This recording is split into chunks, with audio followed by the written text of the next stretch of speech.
नमस्कार। आज देश की तमाम फटाफट खबरों में आपका स्वागत है।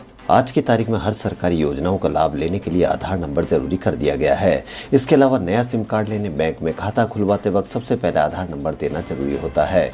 बच्चों के एडमिशन में भी आधार कार्ड की जरूरत है। इसीलिए भारतीय विशिष्ट पहचान प्राधिकरण अब आधार कार्ड का पॉलीविनाइल क्लोराइड कार्ड जारी कर रहा है। नया आधार कार्ड बिल्कुल एटीएम कार्ड या फिर क्रेडिट कार्ड जैसा है, जिसे आप आसानी से वॉलेट में कैरी कर सकते हैं। IIFL वेल्थ और हर इंडिया ने देश में 40 साल से कम उम्र के सेल्फ मेड यानी अपने दम पर खड़े शीर्ष कारोबारियों की सूची जारी की है। इसमें फाइनेंशियल सर्विसेज कंपनी जेरोडा के को-फाउंडर नितिन कामत और निखिल कामत की जोड़ी टॉप पर है। इसी सूची में 40 साल से कम उम्र के उन युवा उद्यमियों को शामिल किया गया जिनकी कोई विरासत नहीं है, जो अपने दम पर खड़े हुए हैं और जिनका नेटवर्थ यानी संपत्ति 1000 करोड़ रुपए से ऊपर है। एक तरफ देश में कोरोना वायरस की बीमारी का खतरा थोड़ा कम होता नजर आ रहा है, तो दूसरी तरफ dengue, chikungunya, malaria, swine flu और सर्दी खांसी वाले वायरल बुखार का मौसम आ चुका है। ऐसे में कोरोना और दूसरे बुखार के बीच फर्क कैसे किया जाए और इनका इलाज कैसे हो, इसके लिए केंद्र ने सभी राज्यों को दिशा निर्देश जारी कर दिए हैं। देश के लिए अच्छी खबर है कि कोरोना वैक्सीन पर तेजी से काम हो रहा है। केंद्रीय स्वास्थ्य मंत्री डॉक्टर हर्षवर्धन ने मंगलवार को कहा कि उम्मीद है कि जैसे ही नया साल शुरू होगा, देश में कोरोना की वैक्सीन उपलब्ध हो जाएगी। वह भी एक से ज्यादा सोर्स के जरिए देश भर में इसके डिस्ट्रीब्यूशन की प्लानिंग पर काम शुरू हो गया है। दुनिया के सबसे खतरनाक ट्रेक में से एक नासिक से 60 किलोमीटर दूर स्थित हरिहर किले तक पहुंचने का कारनामा एक 68 वर्षीय महिला ने किया है। इसे हर्षगढ़ के नाम से भी जाना जाता है। बुजुर्ग का किले के टॉप पर पहुंचने का वीडियो वायरल हो गया है। ट्विटर यूजर्स इनके जज्बे की खूब सराहना कर रहे हैं। अब तक 62.24 लाख मरीज ठीक हो चुके हैं, जबकि 1,09,894 मरीजों की मौत हो चुकी है। रिकवरी का आंकड़ा बढ़ने से एक्टिव केस भी कम हो रहे हैं। बीते 26 दिनों में इसमें 15% की गिरावट आई है। ये 16 सितंबर को 10.17 लाख के पीक पर था, जो अब 8.37 लाख पर पहुंच गए हैं।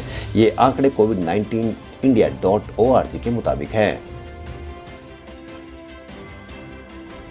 जयपुर नगर निगम चुनाव की तैयारियां शुरू कर दी गई है, जिसमें जयपुर निगम के दो हिस्सों में बांटा गया है। पहला जयपुर ग्रेटर और दूसरा जयपुर हेरिटेज।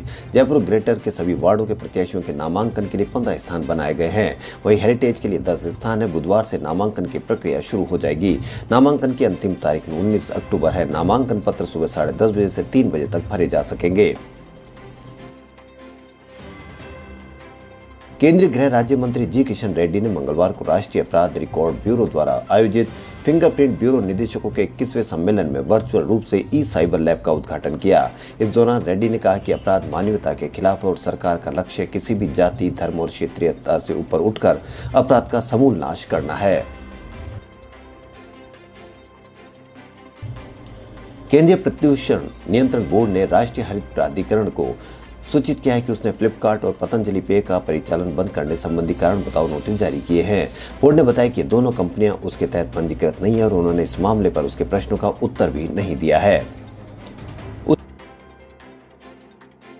उच्चतम न्यायालय में अटॉर्नी जनरल के वेणुगोपाल ने मंगलवार को कहा कि मीडिया को लंबित मामलों में रिपोर्टिंग नहीं करनी चाहिए। उन्होंने कहा कि यह पूरी तरह से निषिद्ध है और इससे अदालत की अवमानना हो सकती है। एजी न्यायमूर्ति AM खानविलकर की अध्यक्षता वाली पीठ के समक्ष पेश हुए। उन्होंने वकील प्रशांत भूषण और पत्रकार तरुण तेजपाल के खिलाफ 2009 के अवमानना मामले की सुनवाई में अदालत की सहायता की। आंध्र प्रदेश के कई जिलों में भारी बारिश हुई। बारिश के पीछे का कारण बंगाल की खाड़ी में बना गहरे दबाव का क्षेत्र, जो राज्य के पूर्वी गोदावरी जिले के काकीनाडा में तटीय इलाकों के करीब से होकर गुजरा। राज्य आपदा प्रबंधन प्राधिकरण ने कहा कि गहरे दबाव का क्षेत्र कल शाम 6:30 बजे से आज सुबह 7:30 बजे के बीच तटीय क्षेत्रों से गुजरा।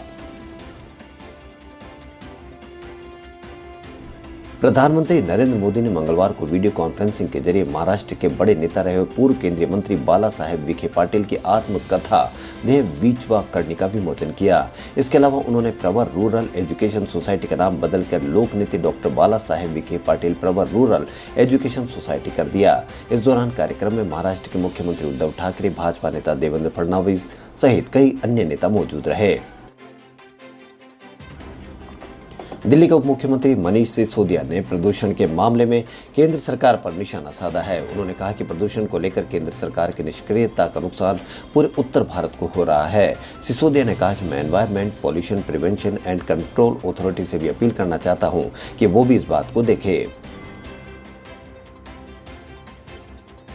दिल्ली सरकार ने बाड़ा हिंदूराव अस्पताल को अब नॉन कोविड अस्पताल घोषित कर दिया है, यानी अब यहां किसी कोरोना मरीज का इलाज नहीं होगा। दिल्ली सरकार ने आदेश जारी किया। आदेश में कहा गया कि ऊपरी दिल्ली नगर निगम ने कमिश्नर ने निवेदन किया था कि बाड़ा हिंदूराव अस्पताल को कोविड अस्पताल से नॉन कोविड अस्पताल में परिवर्तित कर दिया जाए।